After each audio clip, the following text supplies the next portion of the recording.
তওবার পাক করে দিলেন এবং একটা খাতা কাপড় নিয়ে পরিষ্কার কাপড় নিয়ে আমার রাসূল হুসাইন রাদিয়াল্লাহু তাআলা মুখে তুলে নিলেন। এমন অবস্থায় আমার রাসূল আদর করতে লাগলেন, ভালোবাসা দিতে লাগলেন। এক পর্যায়ে জিবরিল আমিন নাযিল হলো।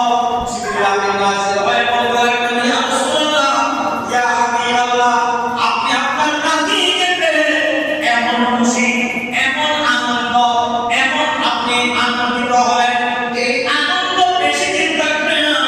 আপনি দুনিয়া থেকে পর্দা করার পরে আপনার কিছু মুনাফিক উম্মত, নামদারি মুনাফিক উম্মত, জাহান্নামের দিন, জাহান্নামের উম্মত, বক্তব্য মালাউল পক্ষে উম্মত, নবীর উম্মত, আপনার এই নাতিকে কারবালার প্রান্তরে নির্মমভাবে শহীদ করে দিলেন।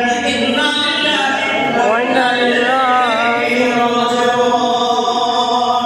সালাতু ইয়া রাসূলুল্লাহ আলাইকুম সালামুন ইয়া হাবিবাল্লাহ আলাইকুম ফাতিমা কান্দালজি